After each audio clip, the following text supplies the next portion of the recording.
नमस्कार साथियों, मैं एस्ट्रोलॉजर सुमित जोशी आप सभी के अपने ही चैनल एस्ट्रोलॉजर सुमित जोशी में सभी का हार्दिक अभिनंदन और स्वागत करता हूं। साथियों, जैसे कि मैंने आपको विगत दिनों में इसी चैनल के माध्यम से कुछ राजनीतिक परिप्रेक्ष्य को लेकर और कुछ अंतर्राष्ट्रीय घटनाक्रम को लेकर वीडियो बनाकर दिए, जिनमें से अंतर्राष्ट्रीय स्तर पर मैंने डोनाल्ड ट्रंप के राष्ट्रपति होने की प्रिडिक्शन आपको दी थी और आपने देखा वो सत्य उतरी। अभी कुछ प्रिडिक्शंस जो पेंडिंग हैं, जो इलेक्शंस को लेकर थी, वो अभी आने वाले समय में आपको देखने को मिलेंगी।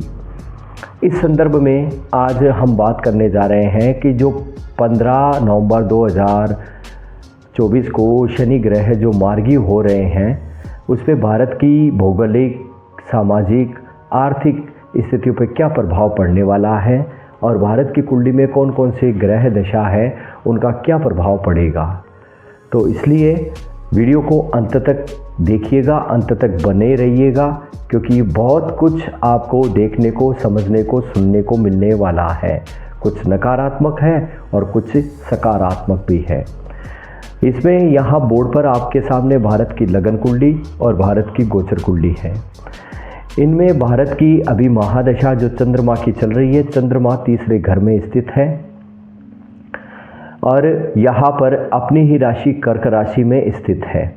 इसके साथ सूर्य की यहाँ अंतर्दशा चल रही है। रिजल्ट के लिए सूर्य ग्रह की दशा जिम्मेदार बनेगी। ये कई बार मैंने अपने वीडियो में जिक्र भी किया है। तो सूर्य जो ग्रह है वो भारत की पत्रिका में चतुर्थेश होकर यहाँ गोचर कुंडली की बात करें तो छठे भाव में गोचर कर रहे हैं। तो सूर्य की दशा में हमें क्या क्या प्रभाव देखने को मिलेगा उसके बारे में जानते हैं। देखिए, सूर्य यहाँ पर दुष्ट भाव में गोचर कर रहे हैं और अभी दशा में एक्टिवेट भी है। तो यानी दोनों प्रकार से ये अपने प्रभाव को देंगे, गोचर कुंडली में भी प्रभाव देंगे और लगन कुंडली में भी प्रभाव डालेंगे। तो इस स्थिति में परिवहन से संबंधित दुर्घटनाएं आपको देखने को मिलेगी। मीडिया से संबंधित कोई विवाद, कोई स्कैम जैसी स्थितियां देखने को मिलेगी। सरकार और मीडिया के बीच में विद्रोह की स्थिति देखने को मिलेगी। संचार के क्षेत्रों में किसी न किसी प्रकार का कोई घोटाला, कोई दुर्घटना, किसी प्रकार का कोई स्कैम आपके सामने आएगा और ज़मीन घोटालों से संबंधित नए नए राज उजागर आपके सामने होने वाले हैं। वाहन घोटाले भी होने की संभावना यहाँ चतुर्थ भाव के कारण बनती है।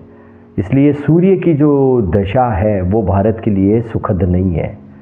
इसके बाद में प्रत्यंतर दशा आती है जो राहु ग्रह है। राहु ग्रह भारत की पत्रिका में 11वें घर में है और इस स्थिति में हम बात करें तो राहु जो ग्रह है वो 11वें घर में बैठकर शिक्षा के सप्तम दृष्टि से शिक्षा भाव को देख रहे हैं, पंचम भाव को।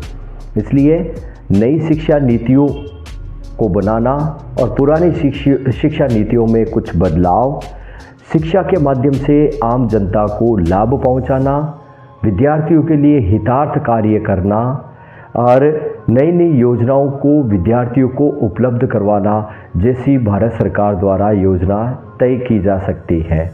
तो सूर्य का प्रभाव नकारात्मक है, लेकिन राहु का प्रभाव यहाँ सकारात्मक है। फिर इसके बाद में जो प्रत्यंतर दशा आएगी राहु के बाद, वो गुरु ग्रह की आएगी और गुरु ग्रह इस पत्रिका में एक तो अष्टमेश है और एक यहाँ पर एकादश भाव के स्वामी हैं और गोचर में यहाँ लगन में है। इस स्थिति में जमीन की खुदाई से निकलने वाली जो वस्तुएं हैं, धातुएं हैं, उनसे संबंधित जो व्यापार है उनमें वृद्धि देखने को मिलेगी, लेकिन धातुओं की कीमतों में कमी मिलेगी। मैंने ऐसा एक वीडियो पहले बनाकर दिया था जिसको मैंने नाम दिया था भारत में ये घटनाएं होंगी। वो अभी भी वीडियो इसी चैनल पे अपलोड है, देखिएगा। उसमें मैंने धातुओं की वृद्धि बताई थी, जिसमें आपने देखा सोना और चांदी किस प्रकार से आकाश छूने की स्थिति में आ गए। लेकिन अब इन स्थितियों में जो ज़मीन को खुदाई करके निकाले जाने वाली वस्तुएं हैं उनमें कमी देखने को मिलेगी। शेयर मार्केट जो अभी स्थिरता में या घटाव में है उसके व्यापार में उन्नति देखने को मिलेगी और ज़मीन से संबंधित जो वस्तुएं हैं, खुदाई करके निकाले जाने वाली जो वस्तुएं हैं, उनके शेयर मार्केट में आपको काफ़ी फ़ायदा देखने को मिलेगा।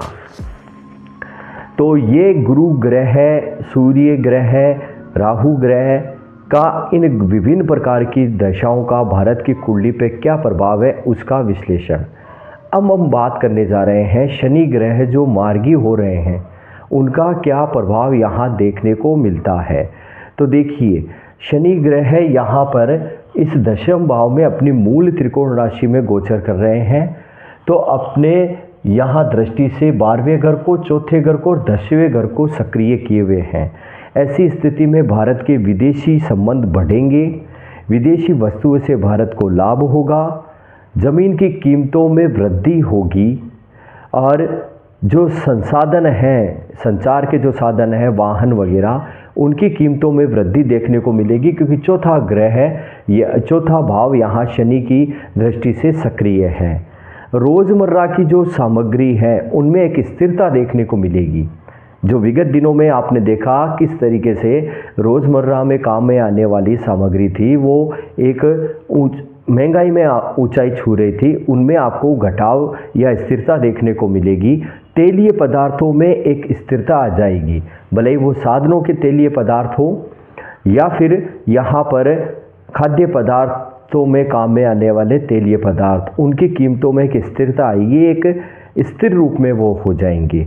पुराने घोटालों के अपराधी जो लोग हैं उनको सज़ा मिलना तय हो जाएगा, क्योंकि शनि न्यायदाता है, न्याय के ग्रह हैं।